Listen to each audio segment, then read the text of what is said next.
Carregando. Muito bem, iniciamos a gravação. Então, vamos começar com o terceiro bloco, que é a religião greco-romana como linguagem política, rito, pertencimento cívico e dominação imperial. Na aula passada, eu dei um resumo sobre o que nós tínhamos visto até o momento e para onde estávamos nos direcionando. E para esse bloco terceiro, eu vou introduzir os diferentes pontos que nós vamos ver e depois vamos ver novamente os 6 eixos, né, que eu tento trazer em média por bloco. Primeiro, problema historiográfico da religião greco-romana. A interpretação da religião greco-romana permanece condicionada por categorias analíticas herdadas da modernidade. Então, nós temos aqui um certo anacronismo, muitas vezes, quando trabalhamos ou pensamos com o conceito de religião. Tais categorias foram moldadas especialmente pela experiência religiosa cristã e por concepções pós-iluministas de subjetividade. Então, nos dias de hoje, nós conseguimos ver a religião como algo privado, subjetivo, cada um tem a sua ou não tem, e é respeitado por tal. Nós estamos num estado laico, né? Então, conceitos como fé, crença interior e convicção pessoal são frequentemente projetados sobre sistemas religiosos antigos. Mas quando nós pensamos esses sistemas, a questão da convicção pessoal ou da crença interior não é realmente importante, porque a religião tem outro foco. Ela tem um foco cívico, ela tem um foco de pertencimento. Não que isso não exista nos dias de hoje, mas é completamente diferente. Essa projeção compromete a compreensão histórica adequada das práticas religiosas do mundo antigo. As categorias modernas são historicamente situadas e não possuem validade universal. Obviamente, sua aplicação à religião antiga produz interpretações muitas vezes distorcidas e anacrônicas. A religião greco-romana passa a ser vista como uma forma incompleta de modelos religiosos posteriores. Então tem que ter muito cuidado que às vezes nós tendemos isso. Por exemplo, eu parto do cristianismo para depois analisar as religiões greco-romanas. Então, o que falta é essa religião, entre aspas, né, comparada à religião cristã, por exemplo. De fato, eu optei por primeiro trabalhar com a religião greco-romana para deixar tanto o judaísmo tardio quanto o cristianismo nascente no quarto bloco, para que não houvesse esse viés, de certa maneira. A religião greco-romana passa a ser vista, essa leitura estabelece uma hierarquia implícita entre religiões antigas e modernas. Então, é muito complicado também querer, assim como é complicado querer hierarquizar culturas, qual cultura é superior à outra, o mesmo acontece com a religião, porque são sistemas diversos, com objetivos diversos, origens diversas e culturalmente diversas e momentos históricos diversos também. A religião greco-romana não se estruturava em torno da interioridade do sujeito. Então, não pode ser esse o foco, né? Eu realmente creio em tal divindade, e essa divindade, ela, né, querer raciocinar muito sobre essa divindade, enfim, e cada um vai ter a sua, cada indivíduo, teu vizinho vai ter outro, não necessariamente. Não havia exigência de adesão intelectual uniforme a um sistema doutrinário, como hoje, em teoria, é preciso para as principais religiões. Então, se você, por exemplo, digamos, eu quero me tornar cristão, ou para ser mais específico, eu quero me tornar católico, né? Católico apostólico romano. Há a exigência do que? De uma adesão intelectual. Você vai ter que ser sobretudo, né, se é um adulto, vai ter que ser catequizado, vai ter que concordar, tem um sistema de credo que você, né, composto, né, o credo niceno-constantinopolitano, do Concílio de Nicéia, 325, e de Constantinopla, 381. Então, você precisa concordar, né, creio em um só Deus, etc. O pertencimento religioso não dependia da convicção subjetiva individual. O foco recaía sobre práticas objetivas e socialmente reconhecidas. Então, esse o foco, né? Nós vamos falar mais adiante da ortopraxia. É a prática que interessa. Não é aquilo que você acredita, mas é a prática. São essas práticas objetivas, visíveis, socialmente reconhecidas. A lógica fundamental da religião greco-romana era pública e comunitária. Pouco a pouco, com esse entendimento, nós conseguimos,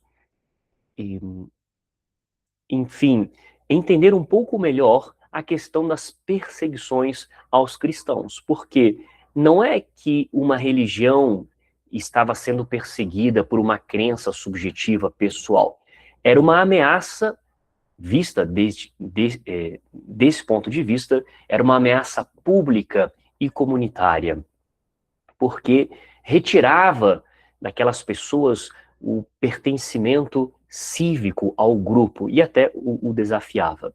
O critério decisivo da religiosidade consistia na participação ritual visível. Então você vai fazer algo que todos vão ver. Até hoje nós temos resquícios desse tipo, certas religiões mais antigas que ainda possuem essa participação ritual visível.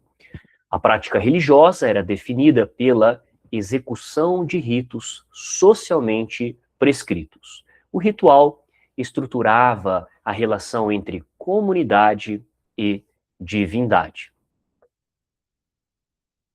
Ortodoxia e ortopraxia no mundo romano, né? A ortodoxia é o quê? É a reta religião, o reto pensar. E a ortopraxia é a prática, a praxis, você realizar o rito corretamente, com símbolos corretos, os movimentos, os sinais, as palavras, etc. O problema religioso não se definia em termos de ortodoxia doutrinária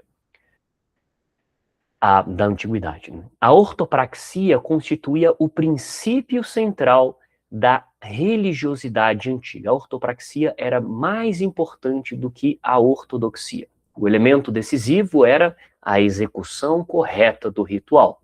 A validade da religião dependia da conformidade com normas tradicionais. Eu tenho um amigo adventista que ele costuma dizer que a religião católica, né, católica apostólica romana, é uma religião cartorial, de cartório, por causa do, né, quando ele se refere aos sacramentos, aos sinais, né? Então, para batizar alguém, você tem que utilizar as palavras eu te batizo, em nome do Pai, do Filho e do Espírito Santo, e jogar água ali. Se você jogar uma coisa que não seja água, a criança não é batizada. Ou no sacramento da Eucaristia, você tem que dizer aquelas exatas palavras. Isto é o meu corpo que será entregue por vós, né? Fazer isso em memória de mim. Então, se o sacerdote ali, o padre, muda as palavras ou muda a substância, o sacramento ali no caso, né, a transubstanciação já não ocorre, né? A transubstanciação é quando o pão e o vinho, a substância do pão e do vinho se transforma na substância do corpo e do sangue de Cristo, respectivamente. Então, nós conseguimos ver certos resquícios no dia de hoje. Ou seja, uma religião que passou ali pelo Império Romano, então, que com certeza foi influenciada por isso. Segundo, aqui Eric Orlin, a religião romana baseava-se na execução correta dos rituais simbólicos. O favor dos deuses dependia diretamente da precisão ritual. Então, você precisa realizar aquele rito corretamente. questões de crença interior não ocupavam posição central. Não é que não existisse, mas não ocupavam posição central. A relação com o divino estruturava-se em termos práticos e institucionais. A ausência de centralidade da crença, da ortodoxia, não implica ausência de religiosidade. Então, a gente precisa cuidar disso. Então, não é que o fato de que a pessoa não tenha um sistema interno de crenças, de convicção, que ela não seja religiosa, que ela realmente não acredite nos deuses. Algo ali ela vai ter, e mais, os seres humanos ao longo da história, são conhecidos por serem seres religiosos. Né? O fenômeno do ateísmo em massa, né, em grande quantidade de pessoas, é algo mais moderno. Os romanos reconheciam a existência e a importância dos deuses. Normas morais não eram concebidas como mandamentos divinos diretos. A religião não se fundamentava na consciência individual subjetiva. Isso daqui é muito próprio do cristianismo, nós temos isso no islamismo também, essa consciência individual subjetiva. E, sobretudo, é algo pós-modernista. O foco está muito mais no indivíduo do que na sociedade. A religião funcionava como linguagem simbólica integrada à vida social. Seus elementos estruturavam a organização da coletividade. Deuses e rituais participavam da constituição da ordem social. A religião articulava identidade e pertencimento comunitário. A religião não constituía uma esfera separada da política, muito pelo contrário, estava bastante unida a ela. Não é que nos dias de hoje ela esteja separada, em teoria sim está, porque estamos num estado laico, mas na prática, se olharmos para um congresso, vemos que não é bem assim. Temos essa bancada, né, religiosa, a bancada evangélica, por exemplo. Então, estava integrada a religião à organização urbana e às instituições cívicas. Espaços sagrados ocupavam posição central nas cidades, a prática religiosa estruturava a vida pública, inclusive nos dias de hoje. Claro que a maioria dos feriados que são cristãos, são católicos no Brasil em específico, o significado deles é esvaziado, a não ser para a população religiosa. Por exemplo, próxima quinta-feira nós temos o feriado de Corpus Christi. Então, é algo... não posso dizer que seja algo cristão, porque é algo estritamente para aquele tipo de cristão que acredita na transubstanciação, nesse milagre do corpo, do pão e do vinho se transformarem no corpo e sangue de Cristo. Então, são né, esses resquícios que nós temos ainda. Bem, acho que ninguém é contra em retirar, né, feriados, talvez alguns deles possam ser substituídos, mas feriado é sempre bom, né? A religião contribuía para a legitimação das hierarquias sociais, funcionava como instrumento simbólico de organização política, participava da construção e naturalização das relações de poder. Muitas vezes a religião é utilizada nesse sentido, o imperador a utilizou nesse sentido também. A ordem social era reforçada por meio de práticas religiosas. Ela operava como mecanismo institucional de integração social, articulava populações diversas, isso é muito importante, sob uma ordem simbólica comum, e Roma foi muito sábia aqui com a questão não só da construção de panteões, né, o panteão romano, a gente vai vê-lo, mas também pelo certo sincretismo de deuses egípcios, outros, né, certos deuses orientais Então, Roma soube articular isso muito bem. Estabelecia fronteiras entre pertencimento e exclusão, o sistema religioso estruturava a identidade coletiva. O bloco, né, esse terceiro bloco, analisa a religião como um elemento constitutivo da vida coletiva. Então, nós vamos examinar o panteão, os rituais, o espaço urbano, o culto imperial. Vamos investigar também essa questão do sincretismo, né? Nós vamos, então, falar tanto das religiões de mistério, quanto da religião nas províncias. E esse bloco propõe compreender a religião como um instrumento de poder, muito bem utilizada pela elite, pelo imperador, e também de pertencimento. Tendo feito essa introdução, vamos agora iniciar o primeiro eixo, que é o panteão greco-romano. Quando eu digo panteão, eu me refiro não só ao edifício, à construção, mas também a essa ideia, o conjunto de deuses. Então, deuses, cidade, identidade cívica. E vou trazer aqui o principal exemplo, que é o Panteão de Roma. Vejam que aqui tem o nome Agripa, ele foi construído inicialmente por Agripa, é Marco Vipsânio Agripa, em 27 a.C., só que esse edifício que nós vemos agora é resultado de uma reconstrução feita durante o reinado do imperador Adriano.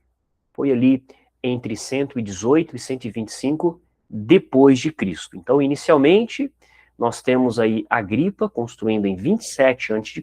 e depois ele sendo reconstruído por Adriano, né? Ali entre 118 e 125. Só que é curioso porque na fachada nós não vemos o nome de Adriano. Ele continua a homenagear Agripa. Tá? Então nós vemos aqui M. Agripa LF Cos Tertium Fecit. O que significa isso? Esse M é de Marcos Agripa, né? O nome dele, né, lembrando, era Marco Vipsânio Agripa. Então, Marcos Agripa. Aqui, esse LF, né, o F é de Filius e o L é de Luci, ou seja, filho de Lúcio. Esse cos é cônsul, tertium, ou seja, ele estava sendo cônsul pela terceira vez. Ele alcançou o consulado e foi eleito cônsul por 3 vezes. E aqui fecit é o verbo fazer, fez. Então nós temos, se eu fosse ler completamente em latim, Marcus Agrippa Luci Filius Consul Tertium Fecit. Então, se você dá Marco Agripa, filho de Lúcio, quando cônsul, pela terceira vez, fez isto, esse edifício. Ele morreu relativamente jovem, né, porque o Agripa, ele nasceu por volta de 63 a.C. e morreu ali no ano 12 a.C. E, embora não tenha sido imperador, ele foi um personagem muito importante no início do Império Romano. Por quê? Primeiro que ele era um grande general, um administrador muito bom também, e foi o principal colaborador de Augusto. Um fato marcante é a Batalha de Ácio, em 31 a.C., contra o Marco Antônio e a Cleópatra VII, da dinastia Ptolemaica, né, no Egito. Nós já tínhamos falado lá no primeiro bloco. E o que ocorre? Né? Ele comandou a frota de Augusto, teve uma estratégia naval muito boa, saiu vitorioso, e esse triunfo que abriu, né, o caminho para o fim da República e o início do Império. E aí o Agripa foi integrado diretamente a esse núcleo de poder de Augusto. De fato, ele casou-se com Júlia, a velha, filha de Augusto, e assim ele se torna, em teoria, virtualmente, o segundo homem do Império. nós temos Augusto e depois Agripa. E os seus filhos foram considerados possíveis herdeiros. Esse gesto, né, voltando aqui ao imperador Adriano, esse gesto de ter mantido o nome de Agripa na fachada, é algo interessante, né, porque ele reflete uma prática romana, que é essa prática de valorização da tradição, é o costume dos mais velhos, né, o mos maiorum. Em relação à arquitetura, então, quem não foi ainda para Roma, quando puder ter a oportunidade, né, não deixe de ir ao Panteão, a esse Panteão. E quem já foi, né, vou dar algumas... A gente quase foi ano passado, a gente quase foi. Ah, é? Olha só, hein? É que a gente foi pra Grécia e na volta a gente tentou passar na Itália, mas o voo lá deu um problema e não deu, teve que voltar direto pro Brasil. Caramba! Mas espero que tenham... Roma Não, tem... eu quero ir lá também na Itália visitar Roma também. A gente parou no aeroporto de Roma. Aí a gente estava tentando ir para a cidade, mas deu um problema com o voo. O aeroporto de Roma, Fiumicino, se não me engano. Isso. Esse. Olha só, hein? Que bacana. Na próxima bacana. Na próxima vai. Foi quase, né? Bateu na trave. Na próxima vai ser gol. Na próxima, com certeza. Então, um pouquinho sobre esse edifício, né? O que impressiona em geral, né? O que mais impressiona é a cúpula. Já inicio com isso, porque ela é a maior cúpula de concreto não armado do mundo antigo. Então, impressiona até hoje. Ela tem esse buraco central, esse óculo central, é uma abertura circular de aproximadamente 9 metros, e aí permite a entrada da luz, e tem uma proporção que nós poderíamos chamar de perfeita, né? Por quê? Porque a altura do interior é igual ao diâmetro da cúpula. Estamos falando aqui de aproximadamente 43 metros. Então, nós temos aí uma esfera ideal. O diâmetro da altura, o diâmetro da cúpula é igual à altura do edifício. E tudo isso tem uma simbologia que foi incorporada pelos cristãos também, que é em relação ao óculo, essa luz que entra. Então, a luz que entra no Panteão, vocês vão entrar ali, você fala, poxa, tem um buraco enorme aqui, tem essa luz, essa beleza, simboliza essa relação do divino, essa luz do céu, com o que nós temos ali, aquele espaço sagrado. O que mais que é interessante, né? O que aconteceu depois, né? Né? Estamos aí durante o Império Romano, enfim. O que aconteceu depois? Como foi esse processo de transformação em igreja cristã? Porque hoje, né, chama Panteão Romano, mas também é Santa Maria dos Mártires, né? Foi no século VII, comecinho do século VII, com o imperador bizantino, lembrando que o Império Romano Ocidental caiu em 476 d.C. Tá? Então, o imperador bizantino, né, Focas, em 609, ele doou esse edifício ao Papa Bonifácio IV, que aí sim vai consagrá-lo como Santa Maria ad Mártires, né, Santa Maria dos Mártires. E aí, né, relíquias dos mártires foram transferidas para o edifício, e esse templo pagão foi reinterpretado como um espaço cristão. Então, nós temos isso tanto uma construção já feita, como também até a construção de um espaço, a noção de basílica, né? Na Basílica de São Pedro, a Basílica de Latrão, até no Brasil nós temos a Basílica de Nossa Senhora Aparecida. É uma adaptação da Basílica Romana. Então, mas, né, provavelmente é graças a... Tem outras, né, que a gente poderia falar sobre as colunas, o que foi retirado, enfim. Mas é graças, né, em parte, né, a essa consagração, né, transformação em espaço cristão, que esse monumento foi preservado, tão bem preservado até os dias de hoje. E posteriormente, né, o que nós temos, o pintor muito famoso, né, do Renascimento, Rafael Sanzio, né, né, tem um túmulo dele ali. Depois nós temos também os túmulos reais italianos. Então, o primeiro rei da Itália unificada, o túmulo dele está ali, Vittorio Emanuele II, Humberto I, Margherita de Saboia também está ali. E então, nós tivemos aí um templo pagão, um templo católico, cristão, e um mausoléu. Então, é um pouquinho de tudo, né? Bem, mas é muito interessante, porque o que nós... o Panteão, ele é uma síntese, né, e ele é um caso exemplar de continuidade histórica. Então, temos aí um templo romano, né, ligado fortemente ao poder imperial, depois uma igreja cristã dedicada aos mártires.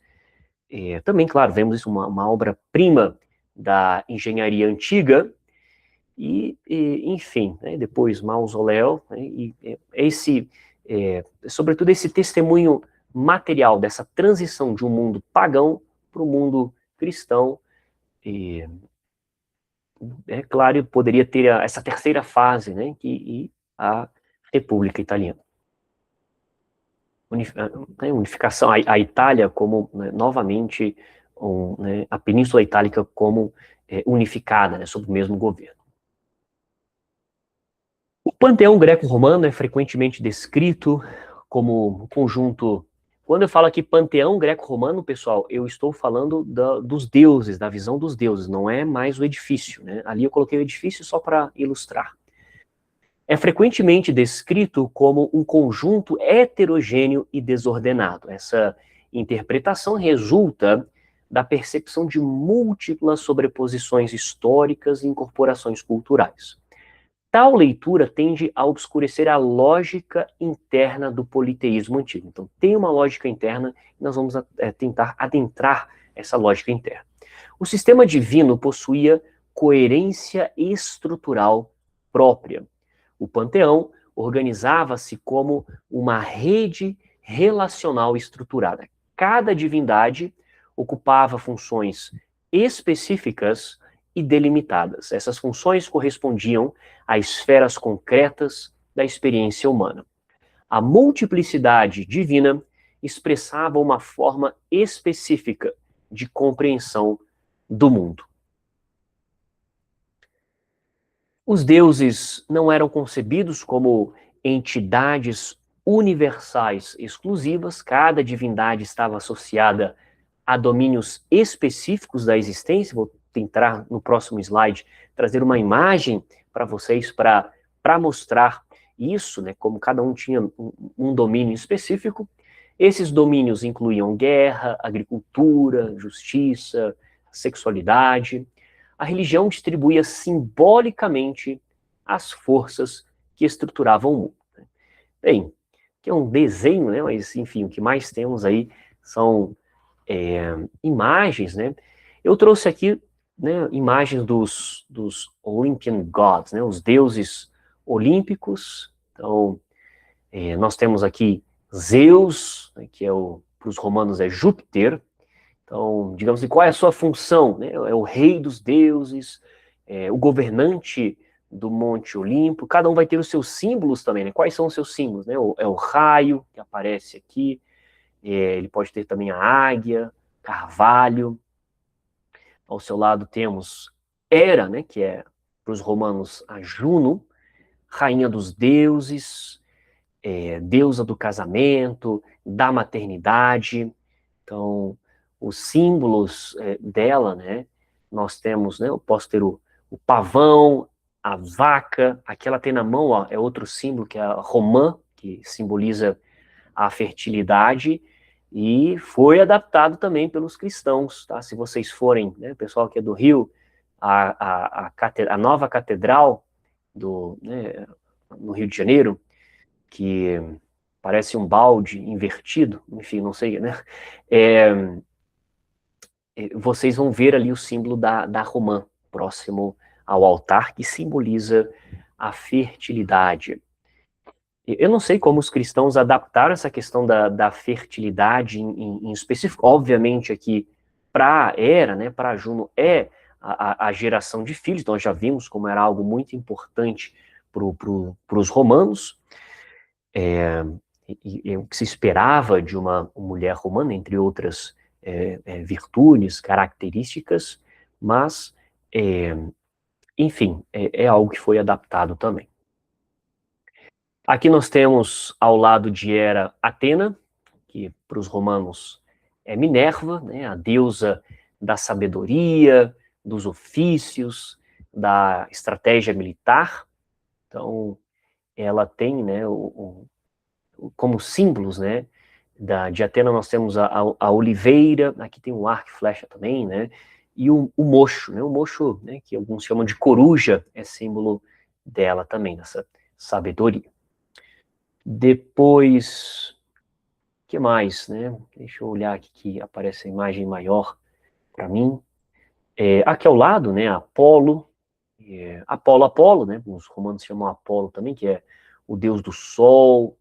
Perdão, eu confundi tudo, né?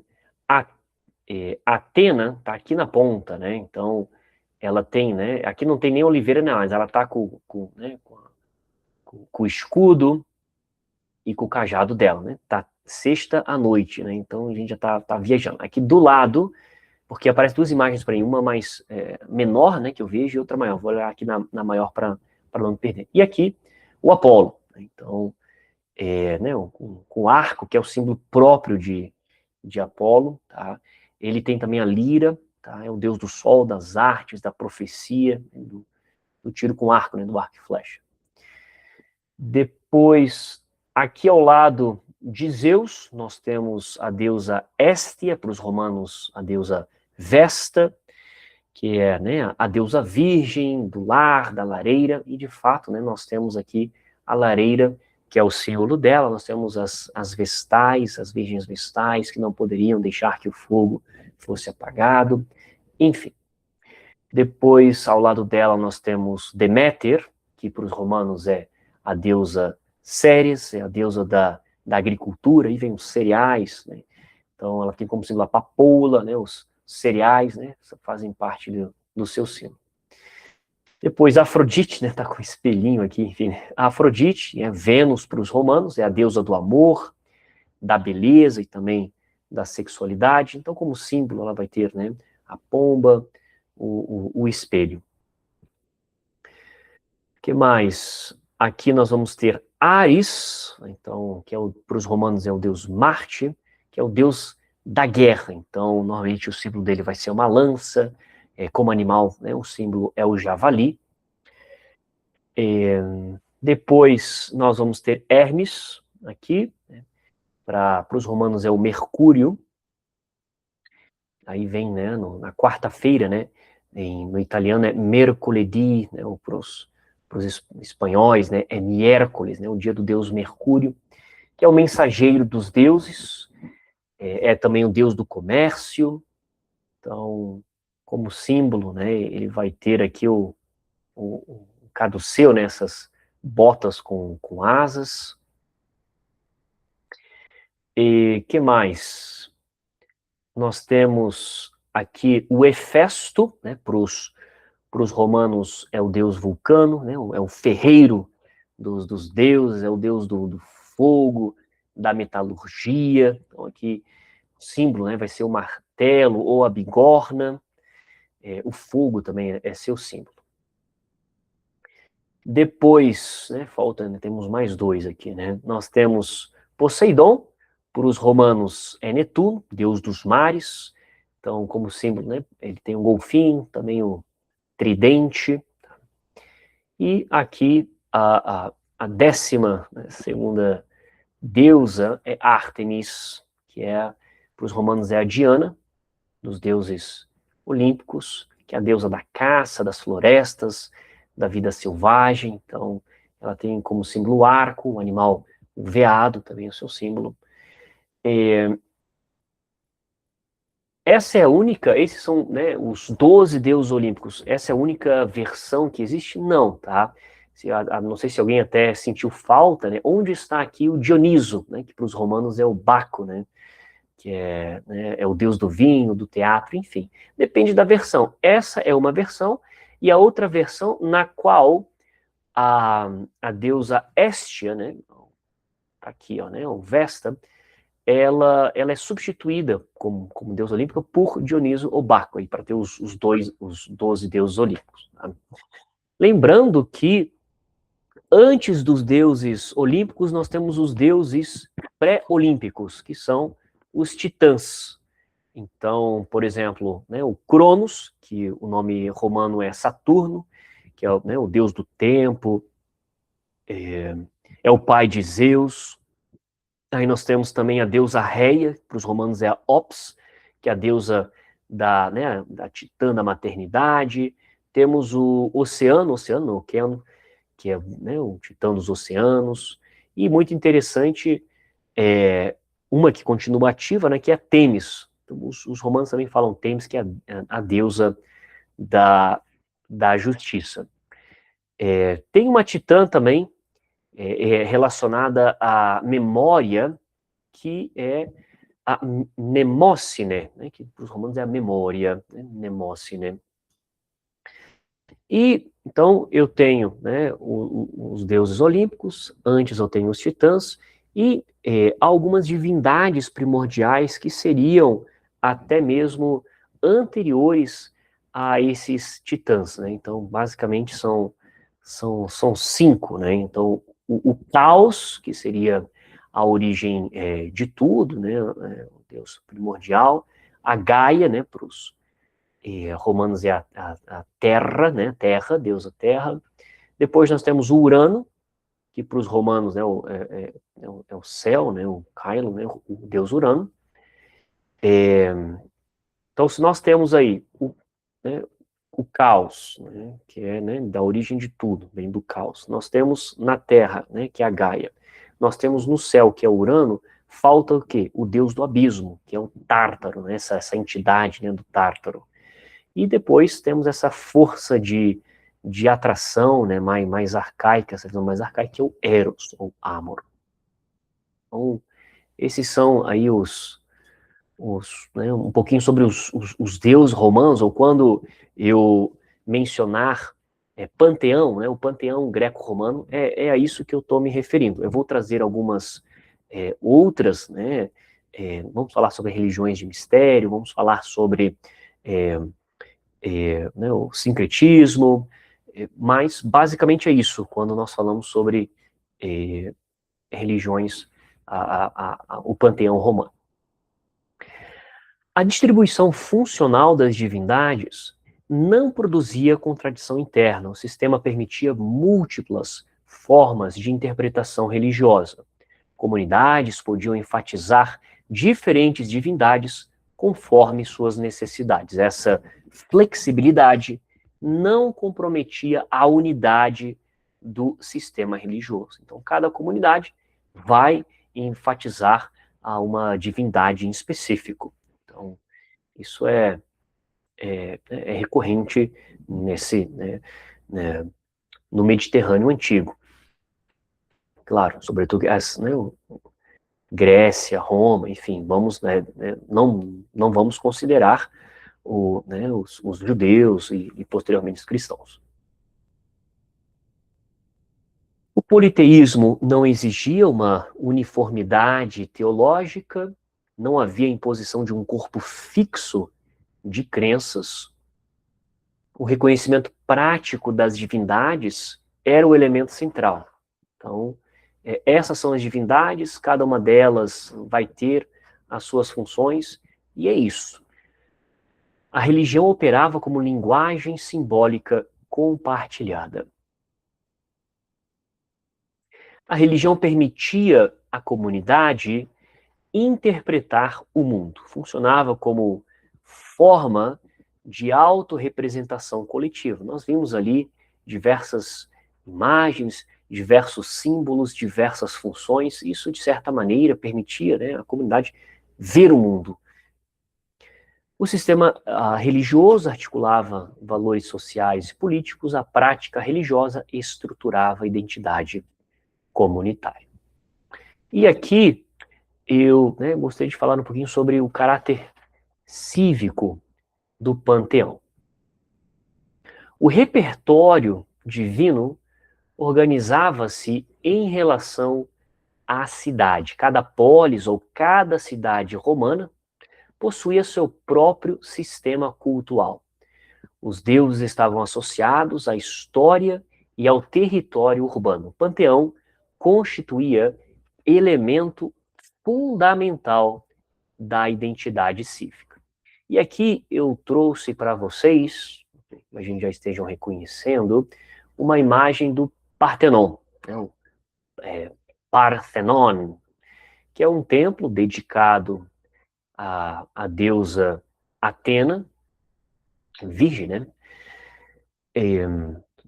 Na época da Grécia clássica, estamos falando aqui tá na Acrópole de Atenas, no século V a.C., feito por iniciativa de Péricles, um grande governante na época, e projetado por dois arquitetos também famosos na época, Calícrates e Itinos. E ele foi decorado aí, em sua maior parte também por um grande escultor muito famoso, Fídias, que, entre outras coisas, fez a estátua da Atena Parthenos, né, da Atena Virgem, a gente chama de estátua criselefantina. Né? Criselefantina por quê? Porque ela é feita de marfim e de ouro. Né? Elefantina pelo marfim e ouro pelo cris. Né? Criselefantina. Que estava, né, na época, ficava presente no interior do templo. Sem dúvida, hoje, né, o Partenon é um dos edifícios dos edifícios remanescentes mais conhecidos da Grécia Antiga, porque ele foi também ornado com o que tinha de melhor naquele tempo, no que tange a arquitetos, né, ao Fídias, né, escultor. Então, é um símbolo, né, dessa Grécia duradoura, é um símbolo da democracia, desses monumentos culturais. Então, em relação assim ao tamanho, né? Você está olhando uma foto, não tem, né? Dá para ver um pouquinho aqui, né? Que são pessoas aqui, né? Então eu já consigo ter uma noção. Só que a altura, né? Imagina algo do século V a.C. Tem mais de 13 metros de altura, quase 14. De comprimento são quase 70 metros. E ali de largura, né? Nós vemos aqui. Então, altura são, né, 13 metros e 72 centímetros. Comprimento, 69 metros e 60 centímetros. Largura, 30 metros e 80 centímetros. Enfim, é enorme. O culto aos deuses expressava reconhecimento da comunidade. A prática religiosa equivalia à aceitação da ordem política. Isso é muito importante. Então, se você está realizando aquele ritual com a comunidade, você aceita essa ordem política. E o contrário se aplica também. Então, se você não reconhece, não realiza aquela prática, então você está desafiando a ordem política. Então, de certa maneira, você está ali desafiando o próprio imperador. O pertencimento religioso não era uma escolha individual, constituía uma condição fundamental da cidadania. E a gente vê isso, inclusive, nos inícios do cristianismo, inclusive após a queda, e sobretudo, diria eu, após a queda do Império Romano do Ocidente, quando um rei se convertia ao cristianismo. Não era só o rei, era toda a comunidade que se convertia e era batizada. Será que toda essa comunidade, cada um dos indivíduos, realmente tinha uma visão, uma crença interior sobre a religião? Não. Era algo muito ligado à comunidade, à ordem política.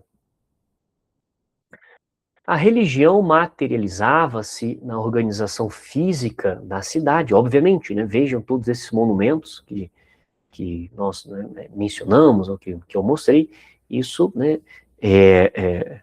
muda também a organização física da cidade. Templos e santuários ocupavam posições centrais no espaço urbano. O espaço urbano integrava memória, poder e religião. A cidade funcionava como um cenário permanente da prática ritual. O panteão inscrevia simbolicamente a identidade da cidade. A disposição dos templos refletia hierarquias sociais e políticas. A monumentalidade dos santuários expressava relações de poder. A paisagem urbana tornava visível a ordem simbólica coletiva. O panteão romano caracterizava-se por sua abertura estrutural. Então, divindades estrangeiras, eu gostaria de trazer algumas dessas divindades estrangeiras, podiam ser incorporadas ao sistema. Essa incorporação incluía rituais, mitos e especialistas religiosos. O processo não comprometia a coerência do sistema religioso, fazia parte dele. E aqui, né, eu trouxe para vocês a deusa Ísis, exemplo, né, de... poderia trazer outros exemplos também, de divindade estrangeira incorporada. Então, aqui na primeira imagem, nós vemos, né, a deusa Ísis com o Horus menino. O Horus é o quê? É o filho de Osíris com Ísis.